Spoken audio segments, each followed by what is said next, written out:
Okay guys, super exciting day here. We've got the maize drilling happening today, so yeah, and we're also putting on sewage cake as well, so super busy.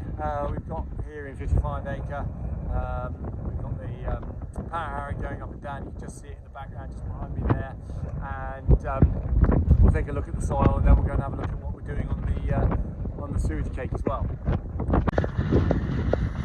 Oh guys, I don't know whether you can see that, that's the power harrow working there. The guy's actually got his hands around his head there, it's completely off the steering wheel. Yeah, it's just running on the autosteer, just absolutely fantastic. I remember having one of those on my Tesla and it just such a good function. Anyway, here we are.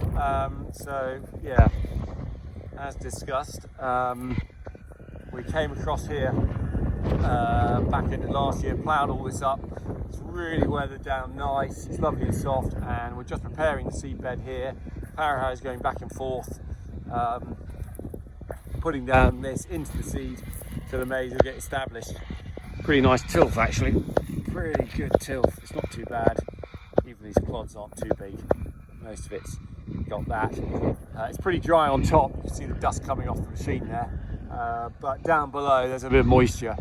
But it would be good to get a bit of drop of rain on once we've planted the seed. I don't know whether you can see just over there, we've just got the muck spreader coming and spreading a sewage cake. So busy all day.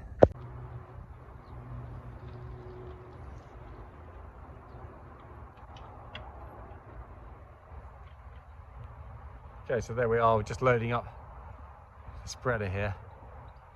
One of these machines is quite clever because it crab steers across the field, but it's going to form a nice manure for the maize that will get planted in here. And yeah, maize loves muck, so this will be eaten up nicely. It's just going to add a lot of conditions to the soil, a lot of organic matter that you just can't buy in a bag.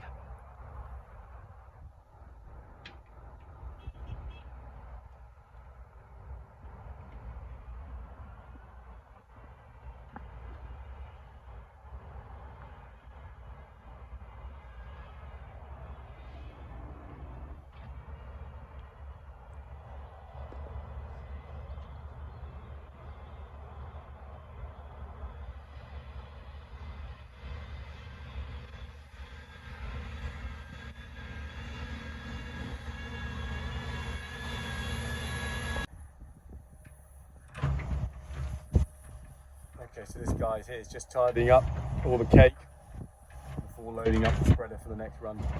He's actually a pretty good operator on that machine. He's just being pretty nice and smooth with it, I've got to say. I'm not sure I'd really like his job, it's pretty stinky, but yeah, glad he's doing it for us.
Okay, so that's the finished product, so to speak. It's all been scattered there. A nice even kind of coating on the ground, and we'll work that in with the power harrow.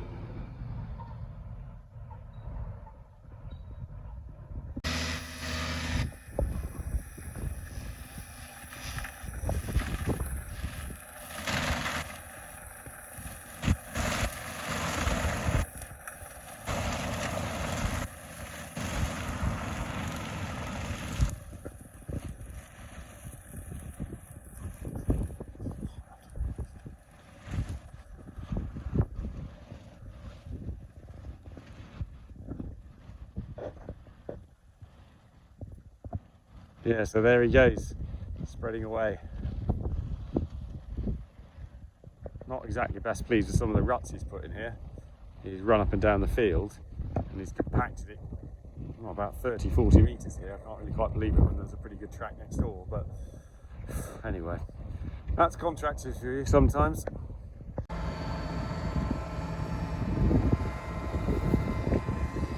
Okay, so we've just got 2 of these power harrows on the job. This is the brand new one. Let's see how it comes down.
Okay, so we're just looking down at the soil there.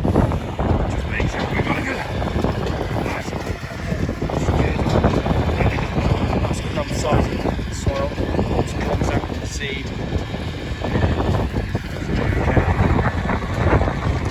This is all ploughed and it's overwintered. It looks dusty there coming off, but actually it's quite wet down below. So it's going to form a good seed bed. Over there, the next field over, we've got the vetch and radish mix, which is put in with the subsoiler. We're going to have to hit that with the Tirano and then power harrow it. So it's much more kind of engaged process when you put a cover crop in. I'm inclined to think that the plough is the best thing to do on this, and then winter it and hit it with the power harrow. Maybe whereas that vetch just had to have a couple more passes on it to get a seedbed out of it, and we're not there yet. Hey guys, so this is one of the fields that's been power harrowed. It was actually the one we had vetch on. We didn't plough this, and actually it's not too bad. It's kind of moist there. I think they ran a bit of a Tirano over some of it just to take out the wheel ruts of the spreader. But otherwise, that's a pretty soft, good-looking field. We've got the field next door was ploughed, so I'll go and have a feel of that and see how it looks. I was back here early in the year, just showing you what the spade was looking like when it went into the soil, with the different techniques for this maize cultivation. So there we are. Let's have a look. Don't know whether you can see them. Absolutely tons of red kites around. Just came up behind the power harrow and there must have been 100 red kites, so yeah, no fear of them being going extinct. Just a few up there. Anyway, this is the ploughed field. Certainly seems to smell a bit drier. We'll have a little dig down and see what the soil's like. Doesn't feel quite as spongy. Yeah, it's a bit drier on top, but still a little bit of moisture down there. I was a bit unimpressed at one stage about the vetch. I'm actually looking at it versus this plough. Yeah, vetch hasn't done such a bad job after all. So the jury's slightly still out there. Okay, so just up here in 55 acre, this is our biggest field, and we're putting the maize in now. This field's really baked out. We power harrowed it after ploughing, and yeah, it's just gone super dry down below, so we'll see if we can find a line down here See if we can see where the maize has gone. But it is, we had a proper northeast wind with a whole load of sun as well over the weekend, and it's really dried it out. It's just like dust down here, but somewhere down here there'll be a little seed. Andy from P&R Burbage has been putting it in pretty deep, but anyway, somewhere down here it is. It's real, there's not a great deal of moisture down here, and of course I can't find a seed at all. So yeah, there we are.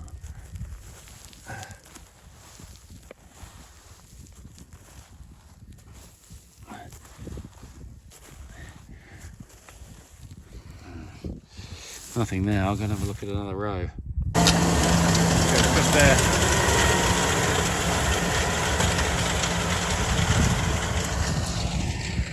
So yeah, there's the line. Should be something down here. You can see just how dusty it is. It's really dried out with that wind. So yeah, there we are. Let's see if I can see something down here. There's good crumb content down there, but Andy said he was sticking it in deep, try and hit the moisture. I mean, we're only hitting the moisture down there, so you got to go down about 3 inches or something, 3-4 inches, so you don't put it in fairly deep. I can't see if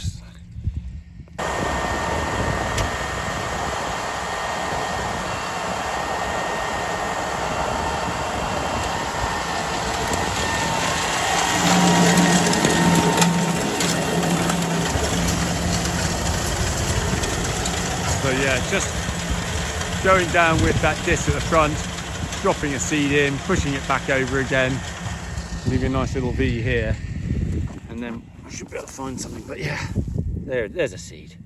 There's one down there. It's yeah, about 3 inches down or something, but it's bone dry, so we're going to need a bit of water on this field before it gets going.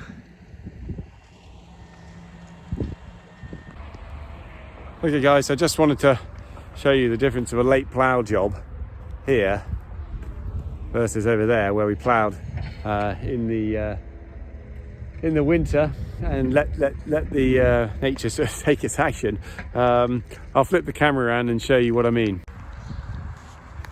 Yeah, here these cobbles, they're basically like lumps of concrete, really. Pretty difficult to get much of a seed bed in there, you know. Go down deep enough, it's starting to get down small enough, but the top is just it's just like, yeah, cobblestones basically, whereas this is the stuff that was wintered down plough, and yeah, it's a lot kinder down there. We'll actually get, you know, the seed contact that you're going to have is a lot better. So yeah, that's pretty much it. We're just clearing up that pile of brash that we took out from this hedgerow last year. We used the tree shears to clip that all down, and we then chipped it all up, and that's just a little bit of remaining muck and garbage that we needed to move. So just before the drill comes in, we're getting it moved off the ground, and yeah, Ray's loading up the dump truck. Okay guys, thanks for watching, cheers, bye.